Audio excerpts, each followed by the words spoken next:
통해서 오늘 본문 가운데 강조되는 것은 함께라는 말이 강조되고 있어요. 신앙생활이라는 것은 다른 것이 아니라 예수님과 함께 하는 거죠. 함께 하는 것. 보이든 보이지 않든지 간에 항상 예수님과 함께 하는 것이 신앙생활입니다. 어떤 종교생활이 아니라 함께 한다라는 것. 삶의 순간순간 어디서 무엇을 하든지 간에 주님과 함께 한다라는 것. 그것이 바로 믿음의 이제 연속인데, 항상 우리는 기도라는 것도 마찬가지잖아요.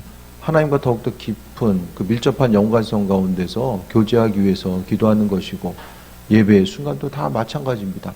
그러니까 예수님께서 우리에게 원하셨던 것, 그러니까 주님께서 가장 원하시는 것은 함께하는 거죠. 그래서 바울 사도가 그의 서신마다 주님 안에 거해야 된다. 우리가 주님 안에 거해야 된다라는 거, 그리고 예수님이 우리 안에 거하신다라는 사실을 계속해서 강조하고 있고, 오늘 본문 가운데서도 예수님께서 이 사명을 이제 세상에서의 사명을 다 하시고 하늘로 올라가시는데, 그 올라가심에 이제 있어서 성령께서 하늘로 올라가시는 대신에 성령께서 이 땅에 임하심으로 인해서 우리와 또 항상 함께 하신다라는 사실을 오늘 본문 가운데 또한 강조하고 있습니다. 어디서 무엇을 하든지 항상 주님 안에 거하는 삶, 그분과 교제하고 그분 안에 거하는 온전한 삶의 모습. 믿음 생활이라는 것은 끊임없이 교제하는 것. 그러니까 사단이 행하는 것은 주님과의 교제성을 함께함에 대해서 방해하는 거죠. 삶의 순간순간마다 돌아봤을 때 결국 마지막 순간에 남는 것은 주님과 나와의 관계성, 그거 하나만 남습니다. 시간이 가면 갈수록 사람이 이제 뭐 경험했던 것, 누리고 있는 것들 다 사라지게 되죠. 결국 이제 세상 것들은 다 사라지게 되고, 우리가 이 땅을 살아감에 있어서 주님과의 온전한 교제함의 모습만 이제 남게 됩니다. 16절 보면 내가 아버지께 구하겠으니 그가 또 다른 보혜사를 너에게 주사 영원토록 너희와 함께 있게 하느니라. 오늘 예수님께서도 하나님께서 성령을 보내주시고, 보혜사가 성령이잖아요. 성령을 보내주셔서 너희와 영원히 함께하는 것. 예수님도 우리에게 있어서 가장 원하시는 것은 함께하는 것을 원하시는 것 같아요. 다른 어떤 것보다도 주님과 함께하는 귀한 삶의 모습 자체를 원하고 계십니다. 그래서 우리가 세상 가운데 정말로 바라고 원하는 뭐 여러 가지 것들이 있잖아요. 그런데 보여지는 것 가운데서의 이제 그 만족감과 기대함과 소망함도 있겠지만은, 가장 중요한 것은 우리 신앙에 있어서의 만족감은 예수님과 함께하는 것. 세상에서의 온전한 가치 자체를 생각했을 때에 육신적으로 보여지는 것은 뭐 세상 것을 아무리 좋은 것을 누린다라고 할지라도 그 누리는 것에 의해서 기쁨은 한 두세 달 가는 것 같아요. 길게 하면은. 세상 가운데 어떤 좋은 것을 소유하고 누리는 것. 아무리 좋은 것을 소유해도 그것에 대해서 사람이 금방 적응하고 익숙해지기 때문에 보여지는 것 가운데서 기쁨을 누릴 수 있는 것들은 정말로 한계가 있으면 우리가 발견하게 됩니다. 하지만 주님께서 이 세상 가운데 온전한 기쁨과 소망함 자체는 계속 말씀드리지만 주님과의 함께함을 통한 기쁨과 소망함. 그래서 우리가 삶을 살아감에 있어서 내 인생 가운데 기쁨을 취하는 것이 무엇이고, 또 슬픔을 취하는 것, 내 인생으로 하여금 기쁘게 하는 것과 마음을 고통스럽게 하는 것들이 그 기준, 근거가 무엇인지를 좀 생각해 봤을 때에, 그것이 이제 예수님이 아니라고 하면은 날마다 우리가 속게 되는 거죠. 어떤 일이 있을 때, 기분 좋은 어떤 일이 있을 때 내 마음의 심장이 뛰는가, 아니면은 어떤 어려운 일이 있을 때 마음의 근심 걱정이 쌓이게 되는가.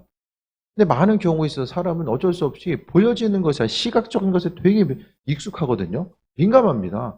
그러니까 보여지는 것 때문에 마음의 기쁨이 있기도 하고, 보여지는 것 때문에 마음 빼앗기기도 하지만, 오늘 본문 가운데서는 예수님께서 하늘로 올라가시면서 가장 핵심적인 것, 중요한 것이 무엇인가를 생각했을 때 성령을 이 땅에 보내준다라고 말씀하고 있고, 성령이 행하시는 것은 한번 시켜서 물어볼까? 얼마나 합니까? 성령 얘기만 15년 이상 했는데. 성령이 어떤 역할을 하시는지는 아시죠? 마스크 때문에 표정을 읽을 수가 없으니까 다시 한번 설명해 드릴게요. 성령이 행하신 일은 하나님 아버지의 뜻을 우리에게 비춰주신 역할이 가장 큰 역할이죠. 그러니까 우리를 향하신, 때로는 순간순간 보면 하나님이 우리 인생 가운데 날마다 함께 하시는구나. 내 인생의 주인 되셔서 이 모양 저 모양으로 이끌고 계시는구나. 그것에 대해서 아주 깊이 인식하는 경우도 있고, 또 한편 생각해 보면은 어떤 눈에 보이는 기도 제목이 응답이 안 되거나 눈에 보이는 환경 자체가 날마다 똑같은 상황이 반복된다라고 느껴질 때는 누구나 항상 좀 지치고 어려울 때가 있거든요. 그 순간 가운데서 보여지는 것을 통해서 도대체 하나님 어디서 무엇을 하시는가, 그것에 대해서도 이제 의심하면서 살아갈 때가 있잖아요. 근데 우리가 알고 있는 그 하나님의 뜻과 인도하심에 대해서 생각했을 때에 하나님은 보여지는 것에 의해서 판단받는 분이 아니라 항상 눈에 보여지는 상황이 어떠하든지 간 하나님은 하나님의 방법대로 이루시고 인도하신다라는 것에 대해서 날마다 소망을 가지고 나아가야 되는데, 그러니까 아버지의 뜻을, 하나님의 뜻을 우리에게 비춰주신다라는 것에 대해서 생각해야 됩니다. 그러니까 믿음 생활이 정말로 신나고 의미 있게 다가오기 위해서는 하나님이 지금 이 시간 나를 어떻게 생각하실까? 그것에 대해서 좀 점검해 봐야 됩니다. 다른 누군가가 아니라 하나님이 나를 지금 뭐라고 말씀하실까? 지금 이 시간 나에게 가장 하고 싶어 하시는 말씀이 뭘까? 그것에 대해서 좀 생각해 볼 수 있게 되길 바랍니다. 하나님은 아주 세밀하게 성경을 통해 보면 하나님의 성령을 통해서, 구약을 보면은 왕과 제사장, 선지자를 통해서 말씀하셨고, 신약에 보면 성령을 통해서 우리에게 또 여전히 말씀하고 계시는데, 성경과 또 성령의 인도하심을 통해서 우리에게 말씀하고 계시는데, 그 말씀에 귀를 기울이다 보면 믿음 생활 자체가 조금 더 기쁘고 신나는 것으로 체험받고 나아갈 수 있음을 보게 됩니다. 17절에 보면 그는 진리의 영, 성령은 또 진리의 영이라고 말씀하고 있어요. 진리가 뭐냐면 하나님의 속성이죠. 거짓이 없으신 그 본질, 그 속성이 바로 진리 되신 예수님이시고, 또 성령께서 세상은 능히 그를 받지 못하나니 이는 그를 보지도 못하고 알지도 못함이라. 그러나 너희는 그를 아나니 그는 너희와 함께 거하시며 너희 속에 계신다. 성령은 우리 함께 하시고 심지어 우리 속에 계신다라고 말씀하고 있습니다.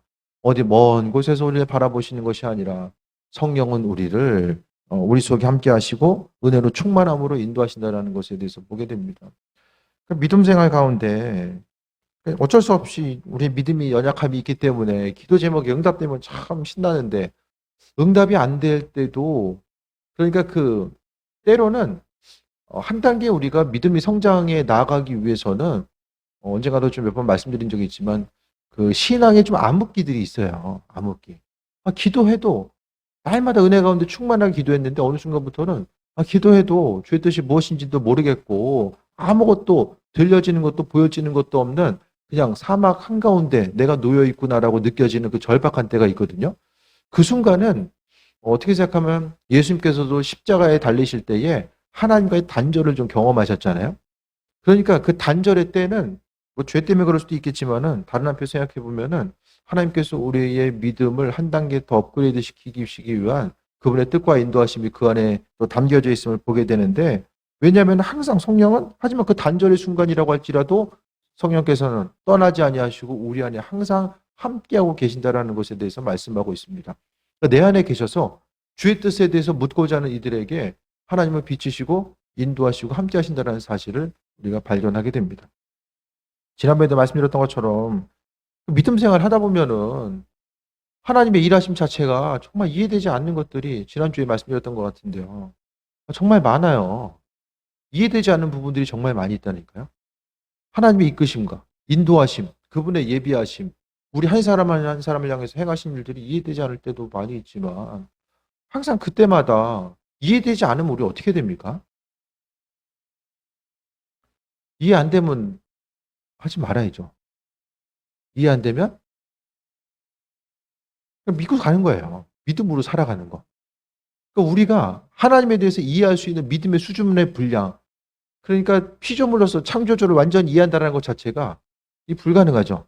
성령께서 우리 안에 계셔서 하나님의 뜻을 비춰주시는 만큼만 우리가 그분에 대해서 알 수 있기 때문에. 근데 성경을 통해서 한 가지 중요한 것은 하나님은 항상 우리와 함께 하기를 원하신다라는 거예요. 그 우상숭배는 마음의 생각이 하나님이 아니라 다른 곳을 향해 있는 것이 우상숭배이고 하나님께서 그걸 싫어하셨고, 결국 이스라엘 민족들 가운데 하나님의 주인 되심이라는 것은 종과 주인은 함께함을 이야기하잖아요. 그러니까 하나님은 무엇보다도 우리의 삶의 여정 가운데 함께하기를 원하세요. 함께하는 거. 우리의 몸이 그분과 함께하기가 뭐 떨어져 있으니까 하지만 성령과 교제하고 동행한다는 것은 그분을 기억하고 살아가는 거죠. 그래서 날마다 강조해 드리는 것이 주님을 기억하는 것.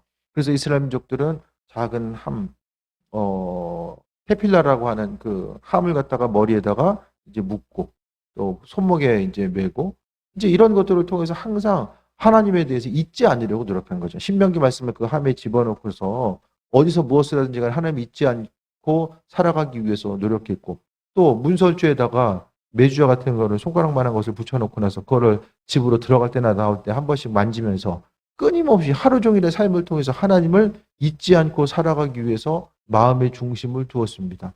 그래서 우리가 세상 일에 급하다 보면은 하나님 잊어버리고 살아갈 때가 너무나 많이 있는데 그것이 아니라 각자의 방법들을 좀 찾으셔야 돼요. 하나님을 기억하고 살아갈 수 있는 그런 방법들에 대해서 분명히 기억하면서 살아갈 수 있어야만 합니다. 성령께서 우리에게 아버지께서 성령을 보내신 이유는 예수님께서 이 땅에 계시면 물리적으로 계시면은 물리적인 몸은 시공간을 초월하기가 힘들잖아요.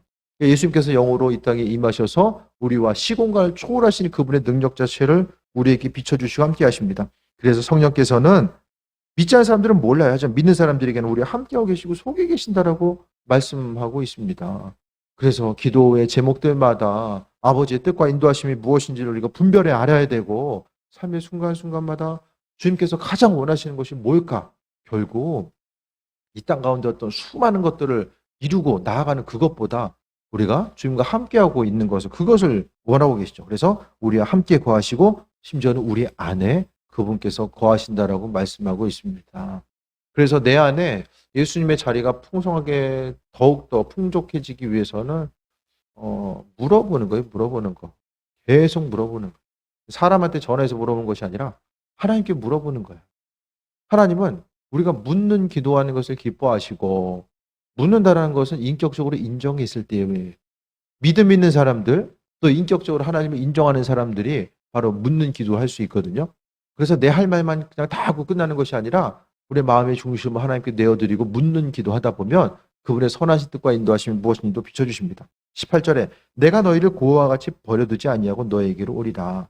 주께서는 다시 이 땅에 임하시는데 우리를 내버려 두시는 것이 아니라 성령께서 우리의 삶의 순간순간 함께 하신다라는 것에 대해서 발견할 수 있게 됩니다. 사람이 고난의 순간 기도응답이 안 될 때에 또 하나님과 단절돼서 거하는 것이 아니라 우리는 항상 어디서 무엇을 하든지 간에 그분께서 함께 하심에 대해서 생각해야 되고 기도는 평상시에 해야 돼요. 평상시. 그러니까 날마다의 일상의 삶의 여정 가운데 하나님을 인식하고 그 인도하심 받아 나아가야 되는 그 삶의 모습 자체를 이야기합니다. 예수님께서도 어떤 문제가 있어서 기도하는 것이 아니라 평상시에 습관을 따라서 기도하시고 함께 하셨던 것과 마찬가지로 주님은 우리를 혼자 내버려 두지 않는다라고 말씀하셨기 때문에 그럼 뭐예요? 우리가 생각하는 것보다 하나님은 훨씬 더 우리의 삶의 여정 가운데 관심과 마음의 중심을 두고 계신다라는 것을 이야기하고 있습니다. 그렇기 때문에 어디서 무엇을 하든지 우리는 아버지께서 나를 어떻게 생각하시는지를 분명히 기억하고 우리를 내버려 두지 않는다라는 것. 은혜로 더해 주시면 주시는 이유가 있고 주시지 않으면은 주시지 않는 이유가 있다라는 거. 근데 우리는 몰라요. 근데 모르기 때문에 자포자기하는 것이 아니라 성경의 약속 자체가 하나님은 날마다 우리에게 선하시다라고 약속하셨기 때문에 그 약속 믿고 나아가는 거예요. 내 육신적인 이해보다 더 중요한 게 믿음이거든요. 믿음. 믿음의 영역은 우리 이성적인 영역을 넘어서게 됩니다. 우리가 믿을만 해서 믿는 것이 아니라 그냥 믿어지는 거예요. 그냥. 삶에 있어서의 누구나 다 이제 예기치 않은 고난의 때를 또 맞이할 때가 있잖아요.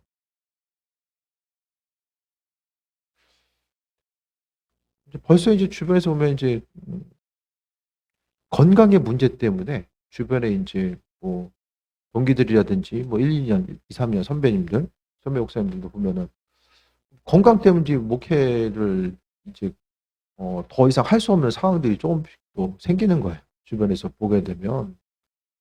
그러니까 하나님께서 우리에게 허락해 주시는 만큼 하나님께서 우리를 사용하시고 우리에게 시간을 주시는 만큼 충성된 일꾼으로서 쓰임받고 주님과 교제하다가 아버지께서 부르시면 가는 거죠. 이 모든 삶의 순간순간이 세상 것들이 다 마찬가지입니다. 바라고 원하는 수많은 것들이 있다라고 할지라도 정말 아버지의 뜻과 인도하심 따라서 그냥 믿음 가지고 살아가는 거. 이 땅 가운데 가장 소망해야 되는 게 뭐냐면 자꾸 우리가 믿음 생활하면서도 세상 것에 계속해서 마음을 뺏기잖아요. 아, 이것만 있으면 좋을 텐데, 이 일만 이렇게 해결되면 좋을 텐데. 그것 때문에 얼마나 많이 마음을 뺏기고 살아가요. 근데 그거 지나가면 그게 끝이 아니잖아요. 간절한 기도 제목도 응답됐어도 그거 지나가고 나면 계속해서 우리의 심령을 빼앗는 수많은 것들, 눈에 보여지는 것들이 얼마나 많이 우리에게 다가옵니까? 예를 들어서 이제 그 선악과처럼 아담과 하와가 봤었던 그 선악과처럼 저것만 있으면은 모든 것이 좀 온전하면 될 텐데 우리의 기쁨이 될 텐데 근데 순간순간 우리의 모든 삶의 여정 가운데 하나님은 하나님께 우리를 창조하신 것이 하나님이잖아요. 하나님은 우리의 삶의 여정이 온전한 기쁨을 누리는 것은 하나님과의 관계성 가운데서만이 가능한 거예요. 여러분 힘들고 어려울 때 어떻게 위로를 받습니까? 어떻게? 뭐 주변 사람들이 많이 뭐 위로해 주는 것도 있을 것이고 뭐 여러 가지 뭐 스트레스를 풀고 가는 방법도 있겠지만은 신앙인들에게 있어서 마음의 위로와 평강, 기쁨이 넘칠 때는 다른 어떤 것이 아니라 하나님께서 내 인생에 관심을 기울이고 계시고 나와 함께 하시는구나. 그것이 머릿속으로가 아니라 마음속 깊은 곳으로부터 인정될 때에 그때에 비로소 마음의 기쁨과 소망이 넘치게 되는 거예요. 그러니까 항상 어떤 눈에 보여지는 것이 온전히 바라고 원하는 대로 되지 않으면은 내 스스로의 능력이나 주변 환경을 탓하면서 살아가게 되거든요. 원망 불평하는 것이 아니라 항상 하나님은 내가 기대하고 기도한 것보다 더 선한 것으로 비치시고 함께 하시는 분이라는 것에 대해서 기억하면서 살아가는 거예요. 오늘 본문 가운데서 항상 우리 함께 하신다고 말씀하셨고 그와 같이 내버려두지 않는다라고 예수님께서 말씀해 주셨습니다.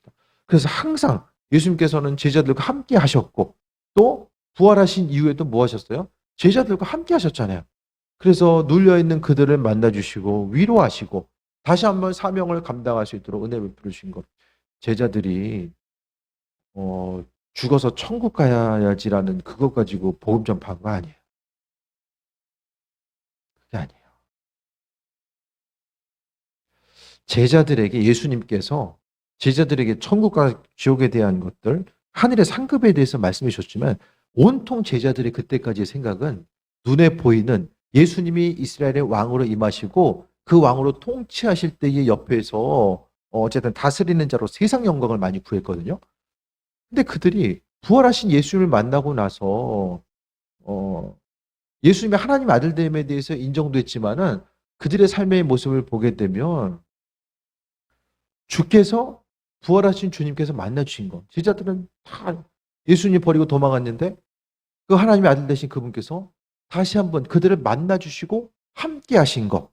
제자들을 다시 만나 주고 함께 하신 그것 때문에 그들은 아마 세이 먹고 또 나아가서 죽는 그 순간까지 순교하면서까지 복음 전했을 것입니다. 베드로도 마찬가지. 베드로뿐만 아니라 바울도 마찬가지죠. 주께서 만나 주신 것. 다른 거 어떤 게 주신 것이 아니라 그냥 만나 주신 것 그것 때문에 세이 먹고 나가서 끝까지 증인된 삶을 살아가게 됩니다. 세상 가운데 우리가 정말로 바라고 원하는 것들이 있고 또 하나님의 약속에 대해서 우리가 신뢰하면서 나아가지만 또 여전히 마음 흔들리는 부분도 있잖아요. 하지만 중요한 것은 아버지께서 내 안에 계셔서 내 삶의 주인 되셔서 항상 일하신다라는 그 기대함과 소망함 가지고 나아가는 것입니다. 각자 여러분의 인생 가운데서 바라고 원하는 대로 하나님께서 그대로 100%다 해주셨습니까?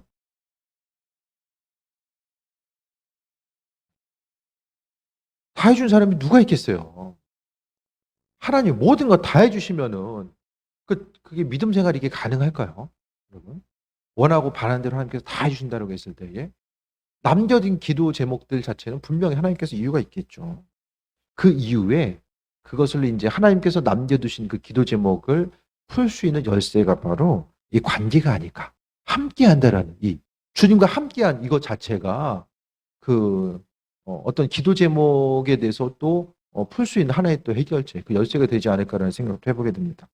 19절에 조금 있으면 세상은 다시 나를 보지 못할 것이로되 너희는 나를 보리니 이는 내가 살아있고 너희도 살아있겠습니다. 그러니까 신앙인들은 살아도 사는 것이고 죽어도 죽는 게 아니죠. 죽음 자체는 하나님 나라로 들어가기 위한 하나의 과정이죠. 죽음, 신앙인들에게 있어서 죽음은 천국에 들어가기 위한 하나의 그냥 과정인 거예요. 그 과정 거쳐서 천국으로 이제 가는 거죠. 어쨌든 신앙인들에게, 하나님의 자녀들에게 말씀을 통한 비밀을 우리에게만 허락해 주셨다는 것에 대해서 보게 됩니다. 그래서 20절에 그날에는 내가 아버지 안에 너희가 내 안에 내가 너희 안에 있는 것을 너희가 알게 하리라. 지금은 잘 몰라요. 기도해도 하나님 기도 제목들 응답하시는지 안 하시는지. 교회 와서 기도하는데 졸린 눈을 비비면서도 기도할 때도 하나님이 기도 제목들 응답하시는지, 도무지 내가 기도했을 때 아버지가 들으시는지 안 들으시는지 오락가락 할 때도 있잖아요. 그런데 그 모든 것들이 그날에 언제입니까? 예수님 이 땅에 임하실 때나 우리가 하나님 나라에 입성했을 때 그때는 알게 된대요. 예수님께서 아버지 안에 계시고 너희가 내 안에, 그러니까 우리 한 사람 한 사람이 주님 안에 거한다는 것이 무엇이고 또 내가 너희 안에 있는 것. 예수님이 우리 안에 거하고 계신다는 것. 그러니까 무슨 일이 있든지 간에 항상 예수님은 내 옆에서 동행하시는 거죠. 보이든 보이지 않든 하나님은, 그리스도 예수는 하늘에서만 우리를 쳐다보는 분이 아니라 항상 우리와 함께 하시는 분. 그래서 그냥 맨날 주님과 함께한다 그러니까 그냥 익숙하게 들리니까 그냥 그게 아니라 좀 구체적으로 좀 생각을 해보세요. 예수님이 나와 함께 하시는구나. 그 주님이 내 안에 계시는구나. 이거 한 가지 한 가지를 좀 성경에 나와 있는 말씀에 대한 의미성을 익숙하니까 그냥 흘려보내지 마시고 정말 내 인생 가운데 주님께서 함께 하시는가. 그리고 그 함께 하시는 주님을 내가 어떻게 알고 있는가. 어떻게 깨달아 알고 살아가는가. 그런 부분에 대해서 좀 다시 한번 점검해 볼 수 있게 되길 바랍니다. 그래서 예수님 하나님 안에 계시고 또 우리 안에 계시고 지금 관계, 성령을 이야기하시면서 지금 관계를 이야기하잖아요. 계속. 그러니까 성령께서는 하나님과 우리와의 그 관계성을 이어주고 우리가 답답해 있을 때에 도무지 해결책을 찾기 힘든 그 안타까운 상황에 놓여 있을 때에 하나님께서는 항상 아버지 뜻을 성령을 통해서 우리에게 비춰주셔서 은혜 더하시는 거죠. 사방이 막혀있을 때는 하나님 바라봐야 돼요. 하늘을 정말 바라봐야 돼요. 세상 것 있는 거 바라보고 절망하고 자포자기하고 후회하고 원망하고 결국에 남는 게 뭐가 있습니까? 없어요. 깨어진 관계만 남는다니까요. 그러니까 결국 하나님과 이 관계성을 가장 소중하게 여겨야 됩니다. 우리가 왜 죄에 대해서 왜 민감해야 됩니까? 죄에 대해서. 죄. 우리가 스스로 구별돼야 되는 거. 왜 구별돼야 됩니까? 죄로부터 구별돼야 되는 거. 하나님과의 관계성이에요. 관계가 깨어지기 때문에. 저도 죄로부터 구별돼야 되는 이유. 구약에서도 말씀드리잖아요. 제사장들은 항상 여호와께 성결, 그게 모토예요.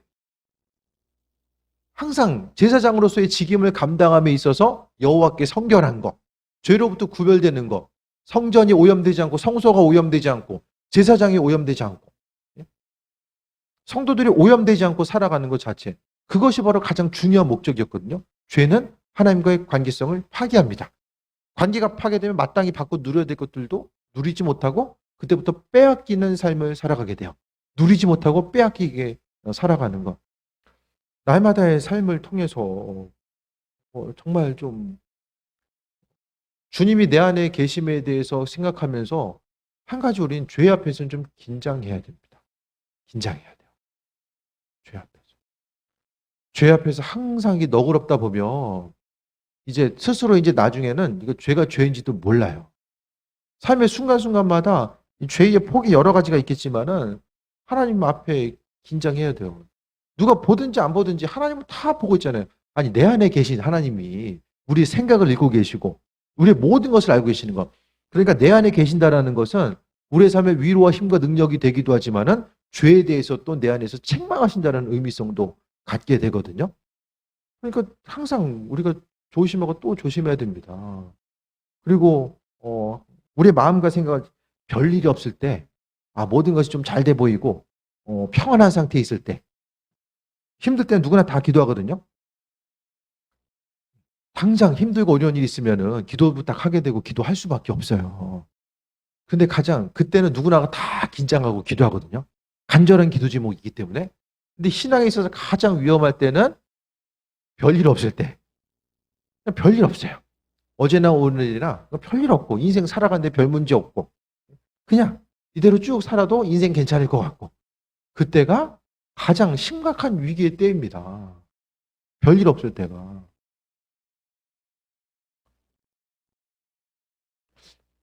교회가 지금까지 오면서 그래도 뭐 이렇게 교회 뿌리가 근간이 흔들릴 정도의 무슨 엄청난 무슨 사건이 있고 그러진 않았잖아요. 우리가 지금까지 이제 오면서. 근데 별일 없는 순간이었지만은 저는 나름대로 항상 긴장하면서 왔어요. 별일 없는 그 순간. 항상. 문제가 있어서 그런 것이 아니라 별일 없었지만 그래도 긴장하면서 하나님 앞에 긴장하면서 왔어요. 그런 말씀 자주 드렸어요. 그러니까 지금의 순간에 아무런 그냥 문제도 없고 이제는 좀 살만하구나. 이스라엘 민족들이 가나안 땅에 들어가서 이제는 살만하구나 했을 때에 그때부터 저주가 시작됩니다.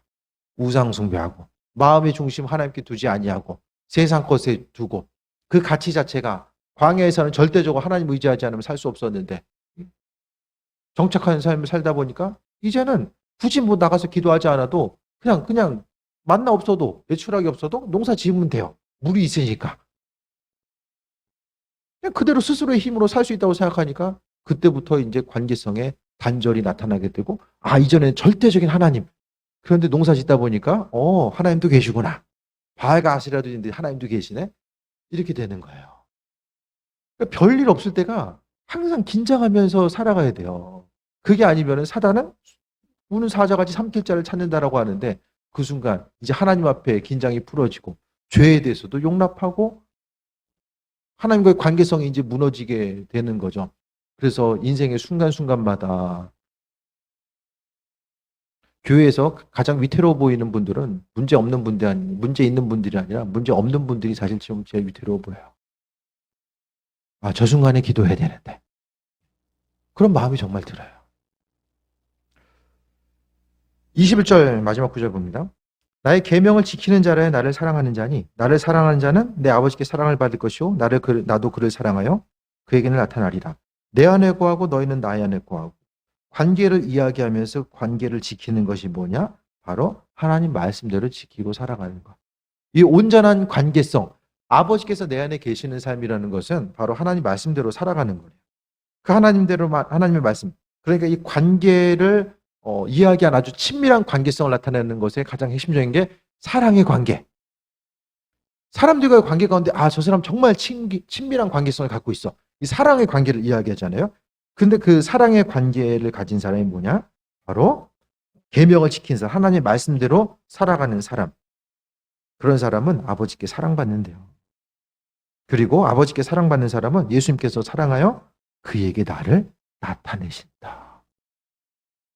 하나님의 살아계심을 경험한대요. 이 땅 가운데서.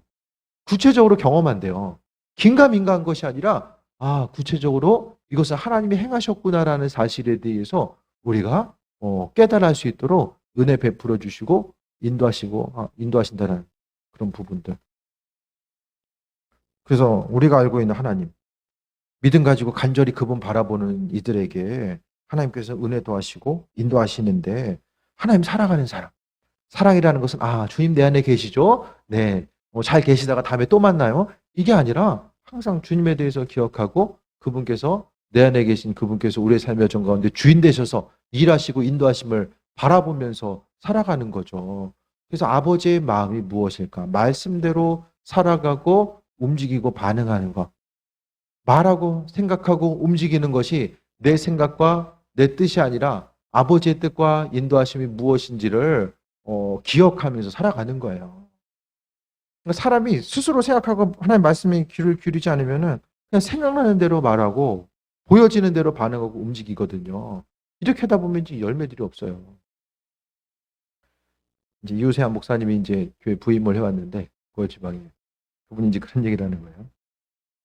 이제 교회 차가 있고 이제 담임 목사님 차는 이제 목사님 은퇴하시면서 이제 교회에서 차는 드린 것 같아요. 그러니까 이제 교회 차가 지금 한 대밖에 없는 상황이죠. 그래서 이제 차는 이제 올해 구입한 것 같아요. 그죠? 그러면서 이제 본거차는 이제 계속 이제 신방 다닐 때나 계속 타고 다니셨는데 타고 다닐 때에 한 분이 이제 그런 얘기를 하더래요. 아, 차가 이렇게 좀 깨끗해야 된다. 그러면서 세차를 좀 이렇게 하고 다니셔라.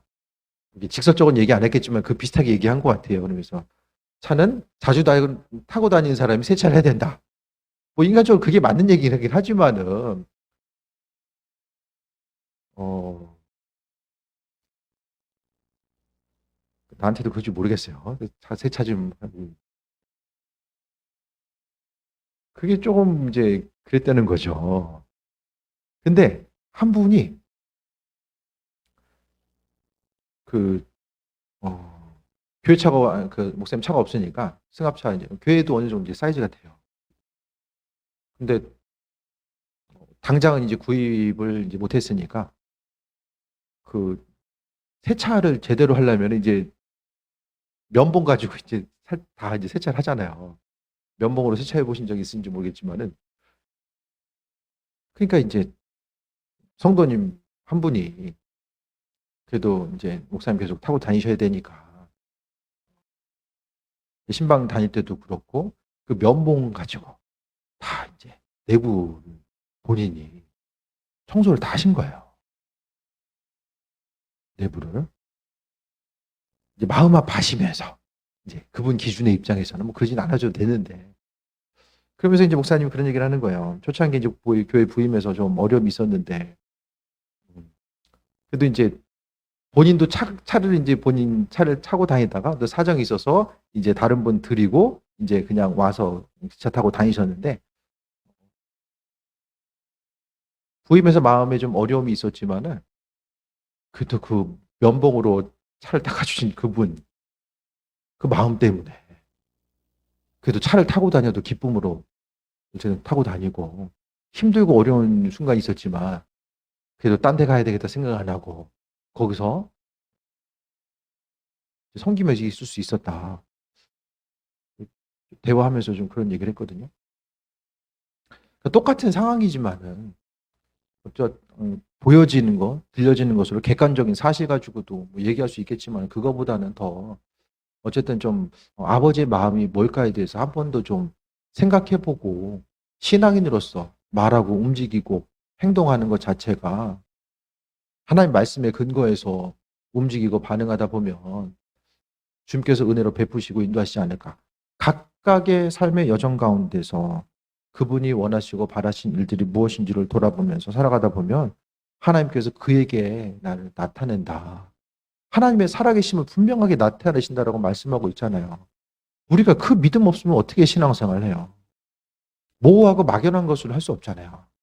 우리가 믿음 생활한다는 것은 우리의 삶을 드리는 것이고 우리의 재정을 헌신하고 우리 모든 것들을 하나님께 헌신하겠다라고 마음 먹은 것이 바로 신앙인으로서의 온전한 삶의 모습이잖아요.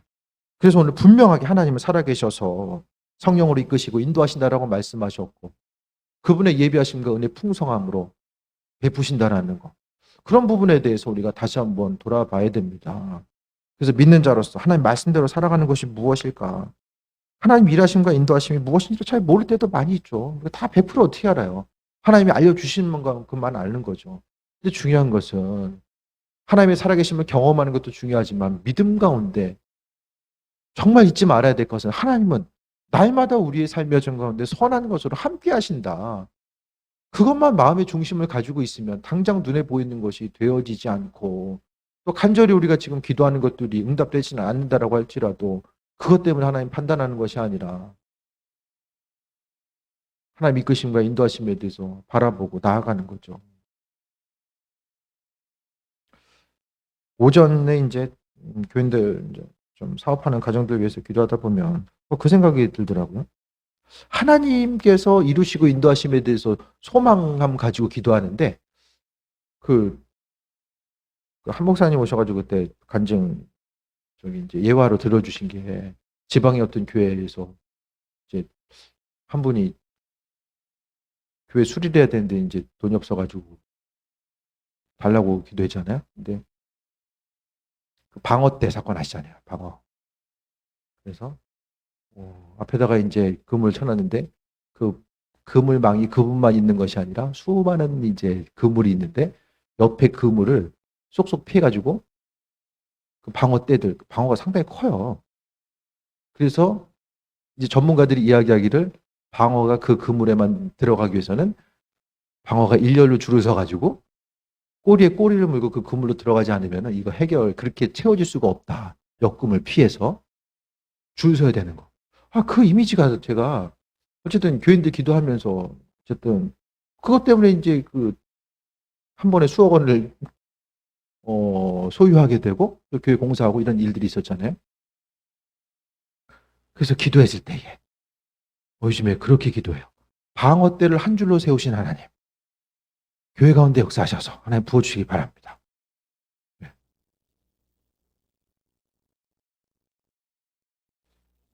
그래서 요즘 방어대 하나님을 기억하면서 기도하고 있어요. 그 하나님은 어디서 무엇을 하실까? 어떤 사람에게는 특별히 비치시고 인도하시고 하나님의 일하시는 방법은 다 다르지만은 각자 믿음의 분량이고 크기이고 하나님이 그 사람 한 사람을 다루어 가시는 방법들이 다 있겠죠. 뭐 하나님의 일하심 자체를 하나의 그런 뭐 하나의 틀로서 제시할 수는 없어요. 기도 응답이 되는 것이 은혜일 수도 있고 안 되는 것이 은혜일 수도 있고 잘 몰라요. 하지만 우리가 간절한 기대하고 소망함 가지고 말씀대로 순종하고 그분의 살아계심과 믿음을 가지고 우선 선포하는 거죠. 들으시고 안 들으시는 건 그분의 몫이고 우선 선포하는 거예요. 그 선포함을 통해서 아버지의 살아계심과 인도하심을 경험하고 나아가는 거죠. 모든 것들 계명 지키는 자들에게 약속하신다라고 말씀하셨으니까 아버지 마음에 합한 자로서 삶을 살아가고 주님 마음에 합한 삶을 우리가 스스로 할 수 있는 것이 아니라 성령의 이끄심과 인도하심 성령께서 우리의 연약함을 아세요. 우리 마음의 연약함을 아시기 때문에 순간순간 아버지의 뜻을 우리에게 비춰주시고 함께해 주십니다. 그 음성 붙들어야지만이 끝까지 믿음 지키고 나아갈 수 있습니다. 여러분 끝까지 믿음 지킬 수 있으세요? 그거 확신할 수 없어요. 아무도 확신할 수 없어요. 우리 다 모이다가 끝까지 주님 앞에는 그 순간까지 내가 뚜렷하게 천국 소망 바라면서 나아간다? 아무도 확신하지 마세요. 아무도 몰라요. 하루하루 주님 앞에 겸손하게 가는 거예요. 말씀 바라보고 순종하면서 살다가 아버지 은혜, 믿음 지킬 수 있는 것도 은혜예요. 그게 어떻게 생각하면 가장 큰 은혜죠. 두 눈을 감는 그 순간까지 주님을 향한 정체성이 분명히 서서 나아갈 수 있는 것. 그게 가장 큰 은혜가 아닐까요? 네? 뭐 기도 제목 응답되고 다 돼도 내 믿음은 들리면 무슨 소용이 있겠습니까? 주님 바라보고 나아가는 것. 그 성령께서 그 일들을 행하신다라는 거예요. 우리 안에 계셔서 하나님의 살아계심과 인도하심을 비춰주시고 충만함으로 인도하시고 함께 하시는 것. 삶의 순간순간 위로를 다른 데서 받으려고 하지 마시고 말씀 가운데 위로받고 하나님 말씀이 교회에서만 믿어지는 것이 아니라 일상의 삶의 순간 가운데서도 하나님께서는 그를 살아가는 사람들, 즉 말씀대로 살아가는 사람들에게 그분께서 나타내신다라고 말씀하셨으니까 일생의 삶의 순간순간마다 주님 잊지 마시고 우리의 삶의 여정 가운데 날마다 세임 허락하시는 그분, 주인 되셔서 일하시고 삶의 목적과 인도자 되셔서 우리의 삶의 모습을 항상 지켜봐 주고 계시고 그와 같이 내버려 두지 않으시고 함께하고 계시고 우리 속에 계시고 성경은 계속해서 함께함을 강조하고 있어요. 주께서 우리에게 요구하시는 가장 큰 은혜의 분량은 기억하는 거죠. 나를 잊지 마라. 그것이 주님이 우리에게 가장 원하는 거예요. 잊지 말라는 거죠. 그래서 주님 잊지 않기 위해서 기도하는 것이고 예배 자리에 나오는 것이고 말씀 보는 것도 결국 그거 아닙니까? 주님 잊지 않기 위해서 한 번 더 기억하기 위해서 내 안에 주님의 자리를 대신하고 있는 것이 무엇인지를 다시 한번 돌아보시고 아버지의 사랑 가운데 세임 얻으며 주님 만나는 그 순간까지 믿음 지키고 하나님을 경험하고 인도하심마다 살아가는 삶 시간이 가면 갈수록 주님과의 더 깊은 사귐이 있고 그분의 사랑과 인도하심이 무엇인지를 발견하면서 살아가는 삶 그것이 바로 믿음 생활입니다. 믿음의 본질이 무엇인지를 다시 한번 점검하시고 그리스도 예수 주님은 한순간도 우리를 떠나고 계시지 아니하시고 내 안에 계셔서 그분의 선하신 뜻을 우리에게 비춰주고 계시다라는 사실을 잊지 마시고 예배 가운데 깊이 만나고 묵상한 주님, 그 주님을 한 주간 삶의 여정 가운데서도 세임 얻고 깊은 교제함의 모습이 더해지기를 주의 이름으로 축원드립니다. 기도하겠습니다. 아버지의 사랑에 감사드립니다. 우리가 믿음 생활하면서 주님에 대해서 많이 아는 것 같은데 일상 삶의 여정 가운데 살아가다 보면 정말로 아는 것이 별로 없는 것 같습니다. 주님, 그래도 한 가지 분명한 것은 성경 말씀을 통해 하나님 우리를 사랑하고 계시고 날마다 우리 안에 함께하고 계신다는 것, 우리에게 날마다 선한 것으로서 주실 줄 아시는 아버지라는 사실, 그 사실이 우리 심령 가운데 다시 한번 새롭게 다가오게 됩니다. 삶의 순간순간마다 그리스도 예수 잊지 않게 하시고 이 땅 가운데 믿음으로 살아가는 것이 무엇인지를 깨달아 알게 하여 주시며 눈에 보이는 평범한 그때에 기도함으로 더욱더 마음의 생각과 모든 것들을 굳건히 하게 하시고 영적 싸움에 승리할 수 있는 능력을 구비하게 하셔서 하나님의 백성으로서의 또 자녀로서의 온전한 삶을 살게 하여 주옵소서. 우리의 입술의 고백을 주관하여 주셔서 하나님 원하시는 것들로 마음과 생각이 채워지게 하시고 입술의 고백이 선포되게 하여 주옵소서. 모든 것이 다 하나님의 은혜입니다. 영광 받아 주옵소서. 예수님의 이름으로 기도드립니다. 아멘.